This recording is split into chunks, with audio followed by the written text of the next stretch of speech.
please remember to leave a like, a comment, share the video about, and if you haven't already, subscribe. Thank you.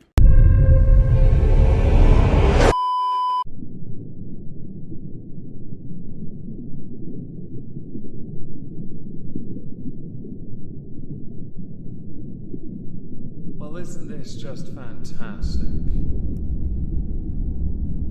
Captain's Log, Supplemental. On the Arcadia, we make it a point to punish any crew member that eats more than the recommended intake, which is naturally on our ship cut in half. We then punish them by giving them type 2 diabetes, because we're a healthy ship here, and we want to help them. Hello everyone, welcome to another edition of Where Are They Now? Today we are going to be revisiting somebody that we covered in 2022, because they're still active in 2023, and I'm fascinated by them. Especially when they, every so often, get the opportunity to be championed, and they act as if this is a huge, seismic, global change in public perception, when the reality is something completely different. They're totally a token. I'm of course speaking of Tess Holliday, who has had quite the active 2023, as she slides further and further into irrelevancy. I have not, on this channel, covered her at all for the year, but I did make one video on a Megon 2. And I'm going to play clips of that now. Hey y'all, I'm at the airport and I'm still fully processing that I spoke at the UN yesterday.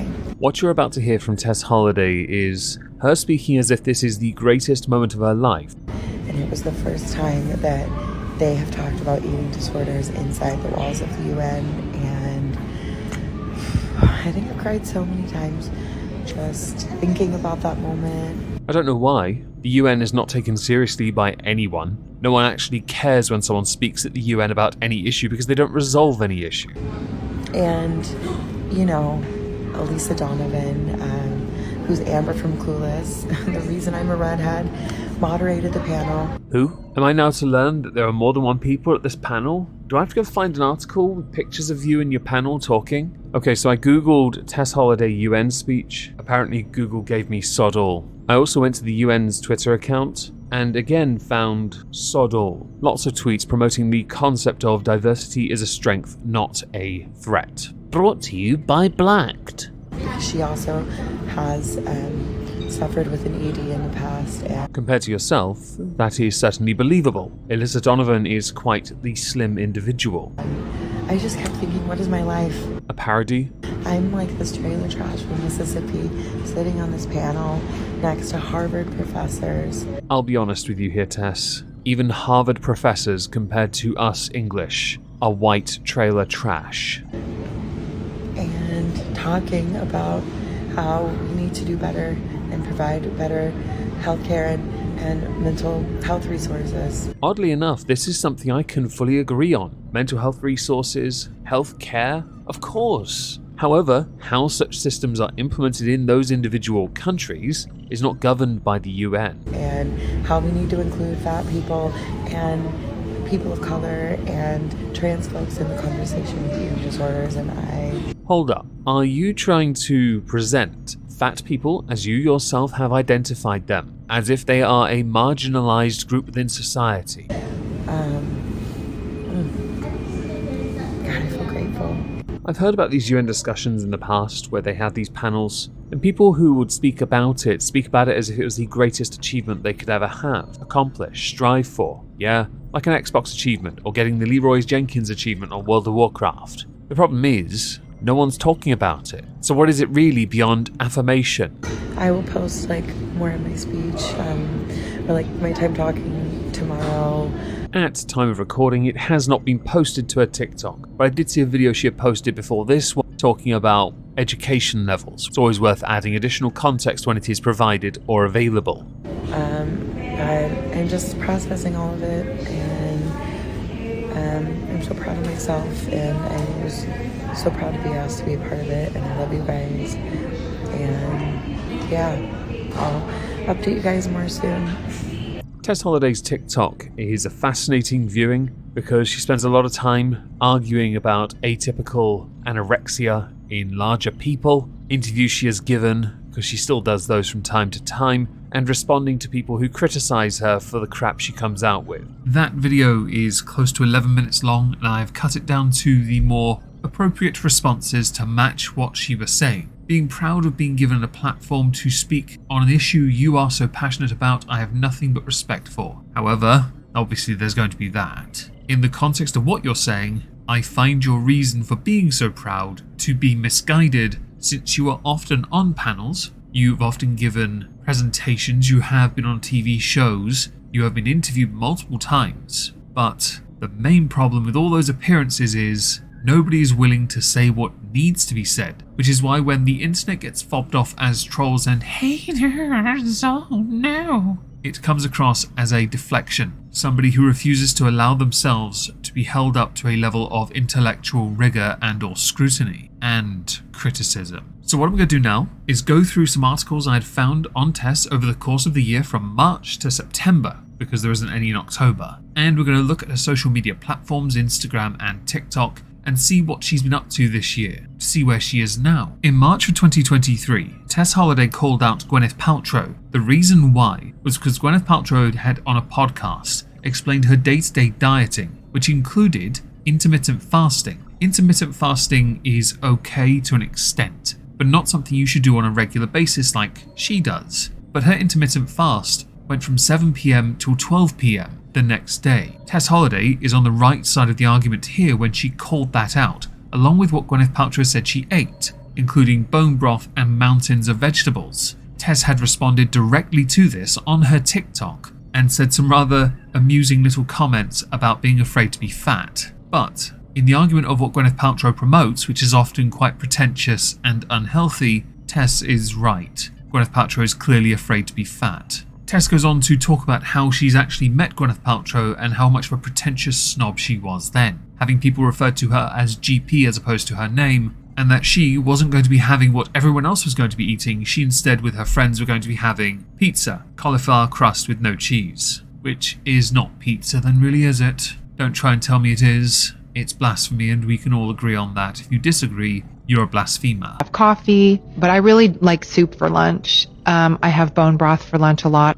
You know, what I find most mental about this is that we've known for years that she is okay with glorifying her eating disorder. And I'm not judging because I have an eating disorder. Bone broth is not a suitable meal. And then to end your day with just eating vegetables? But yet people continue to give her airtime, to give her a platform, to take her advice because everyone is too afraid to be fat. I was at a big fancy Hollywood event years ago and Gwyneth Paltrow was there. And it was a seated dinner and we had a set course, a set meal. And she loudly had to let everyone know in this very tiny room that her and her table, that they were gonna have pizza, but not just any pizza, cauliflower crust pizza with no cheese. At the beginning of April, it was announced that H&M had partnered with Tess Holliday. That actually had happened in August of 2022, but wasn't properly formally announced what they were doing together until April the 2nd, where she has become their size inclusivity consultant. Many companies have made it a point over the past few years to try and introduce a wider range of clothing for those who have been dubbed plus size, which apparently is anyone over large, because the standard is obviously just a negative. We deal in absolutes here, so naturally I'm allowed to say that. Many retailers have pulled back on this. Others are investing further. They're trying to work out the supply and demand aspect of it, where it's a struggle. H&M, though, is a company that is focused and fully invested, committed to pursuing this work with Tess Holliday as their ambassador, their consultant. So naturally we get some pictures of her inspecting clothes, much like Kim Jong-un inspecting food in North Korea. Totally a sign of intuition and kindness and love and happiness. And of course, inspiring. Tess Holliday did speak to People, I believe People magazine, and said that this actually began in 2021, when the clothes at the time did not accommodate to her size. Her team encouraged her to sit the brand down for a meeting. Quote, "I really went into that meeting and I just spoke from my heart. Plus size shoppers have a lot of emotion tied to our clothing and access to really cute trendy pieces is limited." You sound like a left-handed guitarist. I feel like I need to have this conversation with some company. After that meeting, I walked away and I thought, golly gosh, I really hope that I get to work with them in some capacity so this doesn't happen to someone else. As Tess Holliday is very active on TikTok and Instagram,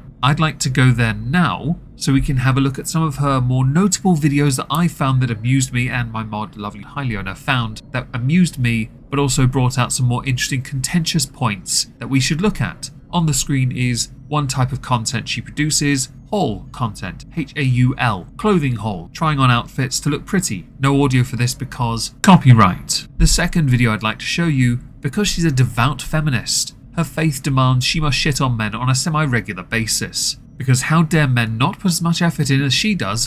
Of course she does. Whilst also giving her free rein to dunk on men with a generalization and or assertion. This is just an unfriendly reminder that men do not deserve women. They don't. Because we're doing all this and they don't even wash themselves off in the shower. Okay, bye. She also has a quirky way of responding to criticism, and by quirky I mean downplaying the severity of the obvious point that really drives home a pill that she cannot swallow, which is a rarity, about what it means to be her size and how she really does need to change. But how dare someone say that, because on TikTok you're not allowed to do that, because the moment you do, you get a free video out of it. Not that it matters with Tess Holliday's TikTok, she doesn't get too many views these days. But here's the video related to that, just to show the cope. I took your suggestion. And I changed my nails. Look at these Halloween nails. Eee, so cute. Now Tess Holliday's cope can go a bit further really. When others are wearing costumes and feeling a bit out of place, she takes great offence to it. I thought the costume looked like something out of Bo Selector. Craig David, but I could be wrong. Happy Halloween, everyone! I know, I look fucking weird as fuck right now. You're right. You do look weird as... It's weird as to put on a fat suit and make that your costume in 2023. It's also weird that it happens to be a sloppy fat person. If you're going to put on a fat suit, you could have picked any of the iconic fat people in history. Like the Stay Puft Marshmallow Man. I do have one more TikTok to show you, but I'm going to go to that in a minute. Instead, we're going to go to an article from the 17th of September 2023. BeautyCon gets real about the state of beauty. Tess Holliday opened about how her beginning experiences in the modelling industry exposed her to toxic work environments of clothing companies struggling to find her size for photo shoot. Quote, I would show up to these shoots and events and I wouldn't have anybody to dress me. That is still the occasion for a lot of things I do. Or you did in a separate TikTok indicate that people carry you around. I will admit it was a sarcastic response to someone saying you don't fit in a car. But I guess art, life, imitation, something in there. At this point, when she was doing the entry stuff to modelling, H&M didn't actually have sizes for her. They now actually have a size range up to 4XL in women and 3XL in men's, which is highly discriminatory. Men should of course have 4 as well. We're all about that equality,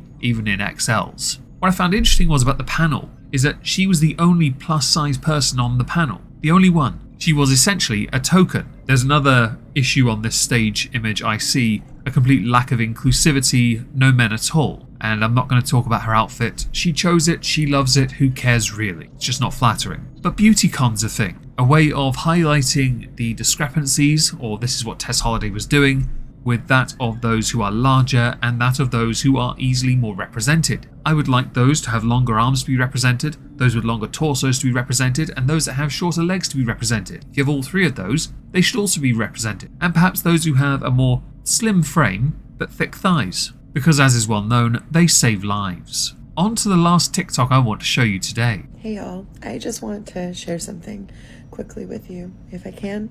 A year ago, I had someone comment on my TikTok and tell me that I was washed up.